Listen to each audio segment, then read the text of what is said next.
So this is the 5th video from Long Haul 100. I am obviously done and sitting in my van because it is freezing outside.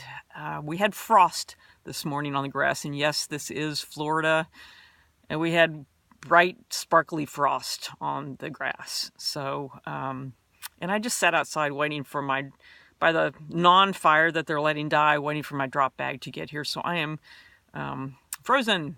So in the van I go, when I get the chance. I have done the minimum. I have taken my contacts out of my eyes. I have taken my shoes off. Those are my immediate must-dos after 100. In a minute, after I finish this, I am going to hop in the sleeping bag and take a nap. But I just wanted to do a quick recap. This is the 5th video. So to let you know how the race went, I did not pace it very well. I made a lot of mistakes. Something I ate somewhere along the way yesterday or the day before did not agree with me. I ended up spending a lot of time in aid stations and dealing with my drop bags and making pit stops, and all of that adds up like crazy. And I knew it, but I don't know, there just wasn't a whole lot I could really do about it this time. Let's see, I finished 5th overall. Don't know how many people are going to finish today yet, but I finished 5th overall and 3rd woman, which means that women got 3 spots out of the top 5, which I think is extremely cool. Let's see.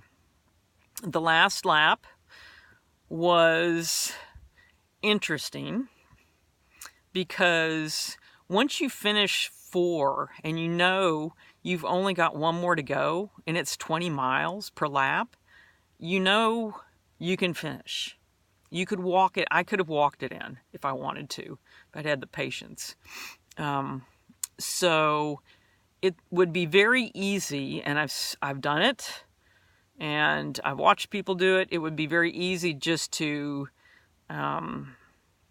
kind of take it easy that last lap, because you know you've got it made. You don't have to push. You're tired of pushing. You're tired of hurting, and it would be easy just to stroll it in. And I didn't want to do that. I wanted to have a good solid run, and I wanted to get to my sleeping bag as fast as possible. I had been trying not to, but I have been dreaming about taking a nap in my sleeping bag for hours. I tried to shove it out of my head, but it didn't work. So all that being said was that I had to give myself some tough love this last lap and say, okay, you know that the fastest way to the sleeping bag is to get moving and to stay moving.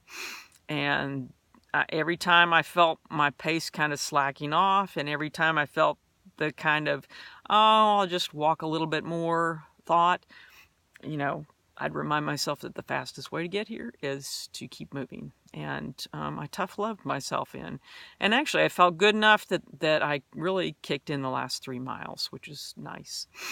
Nice to know I could do it. Let's see. I'm trying to think if there's anything else, but I can't really think. Training leading into this. I don't think I've covered that. Somebody will probably ask, and you might be surprised, because I really have not done a long run since Javelina at the end of October. Anything longer than like 15 miles. Maybe I've done one that approached 20, or that got to 20, but that's, December and part of January with no real long run. And I could certainly feel it. I wasn't real happy about that, but I survived it. And actually last weekend I didn't run a step for 3 days. I just had some other stuff going on. So you don't necessarily have to train a bazillion miles to do a 100-miler. Now, the more you train to a certain extent, the more comfortable it is. And I certainly would have rather been more comfortable out there, but, I could have backed off the pace also. I could still be out there, and I could be taking it easier, and I just didn't have the patience for that today. So, I knew I was making that trade-off, getting done sooner hurting versus lollygagging around out there and feeling not as painful.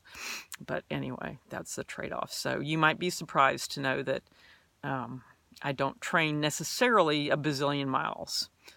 And but this is the first good long run of the year, so hopefully they will get better and easier and more consistent from here on. Anyway, that's it. If you have any other questions that I didn't cover, or something you want me to cover in the blog, or some other videos, I may start doing some webinars soon. Let me know. Send me an email at susan@susanidonnelly.com. And just let me know what the question is, and I'll see how I can best address it. So thank you guys for watching. I appreciate it. I hope you've gotten something out of this and learned something. And let me know what you think about it. See ya. Bye.